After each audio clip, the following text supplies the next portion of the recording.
many times have you wished you could know what was going to happen ahead of time and how much easier it would be for us? Such as finding out what people are interested about or what they want to do, and what's the answer to your teacher's exam, or if there's a class on the following day even if it is raining. It would be fascinating to know what might happen the next day, and it would assist us in avoiding impending danger. However, this is unlikely to occur. On the other side, there's someone who will help us handling uncertainty very well. He's an award-winning mathematician, came from United Kingdom, Ian Nicholas. Do you believe that God plays dice? In chapter 8 of Ian Stewart's book, Nature's Numbers, he talks about probabilities and determinism in the chaos period. Pierre-Simon Laplace, a French philosopher and polymath, believes that a single roll of dice is random, but after several rolls, a pattern forms that can be used to predict future outcomes, but only if enough evidence on the pattern exists. It can be used to make predictions in the future. Laplace's determinism, which is based on his mechanics, states that everything can be predicted through numbers and calculations. However, determinism is not the same as predictability. In the book, Stewart stated examples where Laplace's determinism is a highly inappropriate model in our daily lives. These examples show a sudden turn of events despite being repeated. It appears that the universe is more likely to be a universe for dice play God. I'll explain why Laplace's determinism is incorrect. I'll use quantum physics and classical mechanics as examples. Quantum mechanics is the view that led Einstein to say, "We believe in a God who plays dice, and I believe in complete law and order." However, Stewart and many other physicists believe that the orthodox physical view of quantum indeterminacy contains hidden variables, and that if quantum mechanics is correct about indeterminacy, the universe follows deterministic laws. The coherence is the result of this. It causes a sufficient number of quantum systems to lose much of their indeterminacy and behave more like classical mechanics. And that's it. In our daily lives, we encounter innumerable cases where Laplacian determinism seems to be a highly inappropriate model. We walk safely down steps 1,000 times until one day we turn our ankle and break it. We place a bet on a favorite in a horse race and it falls at the last fence when it is 6 lengths ahead of the field. It's not so much a universe in which, as Albert Einstein memorably refused to believe, God plays dice. It seems more a universe in which dice plays God. Is the world deterministic as Laplace claimed, or is it as governed by chance as it so often seems to be? And if Laplace is really right, why does so much of our experience indicate that he is wrong? One of the most exciting new areas of mathematics, nonlinear dynamics, popularly known as chaos theory, claims to have many of the answers. Whether or not it does, it is certainly creating a revolution in the way we think about order and disorder, law and chance, predictability and randomness. There are at least 2 contexts in which to discuss these issues: quantum and classical mechanics. Quantum mechanics explains how the universe works at a scale smaller than atoms. A quantum of energy is the least amount possible, or the least extra, and quantum mechanics describes how that energy moves or interacts. It was this view of quantum indeterminacy that prompted Einstein's famous statement, "You believe in a God who plays dice, and I in complete law and order." Even if quantum mechanics is correct about indeterminacy on the smallest scales, on microscopic scales of space and time, the universe obeys deterministic laws. This results from an effect called decoherence, which causes sufficiently large quantum systems to lose nearly all of their indeterminacy and behave much more like Newtonian systems. In effect, this reinstates classical mechanics for most human-scale purposes. Horses, the weather, and Einstein's celebrated dice are not unpredictable because of quantum mechanics. To see how unpredictability can be reconciled with determinism, think about a much less ambitious system than the entire universe, namely drops of water coming from the tap. In 1978, young graduate students from the University of California formed the Dynamical Systems Collective. When they began thinking about this water drop system, they realized that it's not as random as it appeared to be. They recorded the dripping noises with a microphone and analyzed the sequence of intervals between each drop and the next.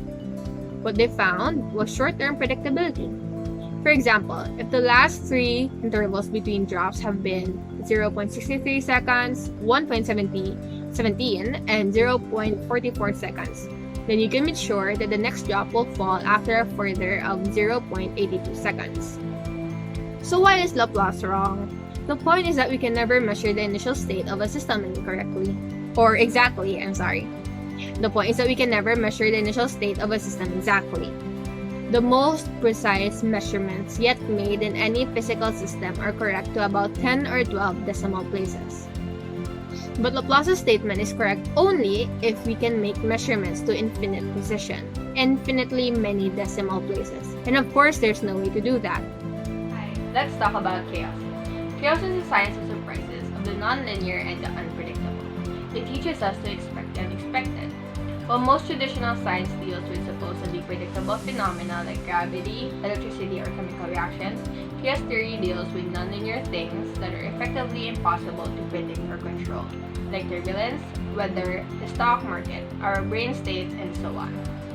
These phenomena are often described by fractal mathematics, which captures the infinite complexity of nature. Many natural objects exhibit fractal properties, including landscapes, trees, organs, clouds, rivers, and many of the systems in which we live exhibit complex and chaotic behavior.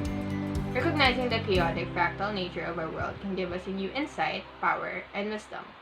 For example, by understanding the complex chaotic dynamics of the atmosphere, a balloon pilot can steer a balloon to a desired location. By understanding that our ecosystems, our social systems, and economic systems are interconnected, we can hope to avoid actions which may end up being detrimental to our long-term well-being. The principles of chaos include the butterfly effect, unpredictability, order and disorder, feedback, and fractals.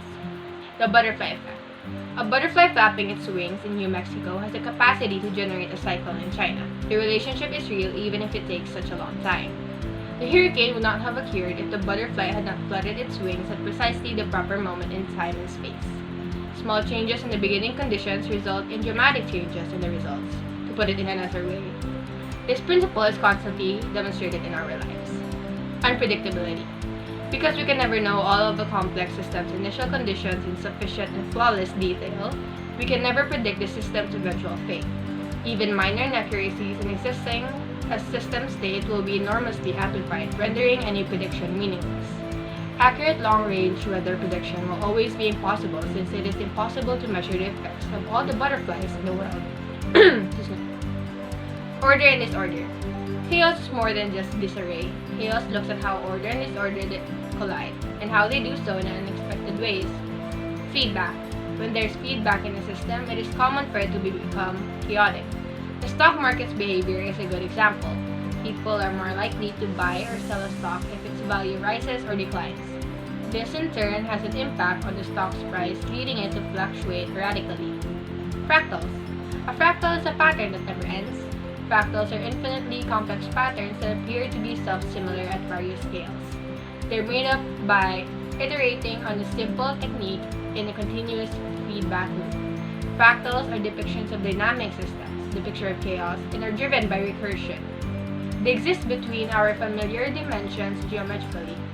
Because nature is full of fractals, fractal patterns are quite similar. Let's talk about phase space. Phase space is a multidimensional space in which each axis corresponds to one of the coordinates required to specify the state of a physical system. All the coordinates being thus represented so that a point in a space corresponds to a state of a system. There's a phase space, a system of swirling curves that represents all conceivable behaviors starting from all possible initial conditions and that is dictated by the differential equations. And then there's another phase space whose coordinates are the values of all the variables. As a result of Poincaré's brilliant idea, dynamics may now be depicted as geometric forms known as attractors. If you start a dynamical system at some moment and study it for a long time, you'll see that it often ends up wandering around in phase space in a well-defined shape. The curve, for example, spiral inward toward a closed loop and then travel around and around the loop indefinitely. Furthermore, different initial conditions can result in the same ultimate shape. If this is the case, the shape is referred to be an attractor. An attractor is defined as the smallest unit in which cannot be itself decomposed into two or more attractors with distinct basins of attraction. This restriction is necessary since a dynamical system may have multiple attractors, each with its own basis of attraction. In Poincare's imaginary phase space, every chaotic process needs some form of mathematical mixing. This is why the tide can be predicted, but the weather cannot. Both require the same arithmetic, however the dynamics of tides do not get phase space messed up, but the weather does. It's not so much of what you do as it is how you do it. Our preconceptions about how the world works are being challenged by chaos. It demonstrates that the universe is far stranger than we believe. It calls into question many established scientific methods. Simply knowing the rules of nature is no longer sufficient. On the other hand, it suggests that certain seemingly random events may actually be the result of basic laws. And we're done for today's vlog, Understanding Do Dice Play God. Hope you understand it clearly and thoroughly. Thank you for watching.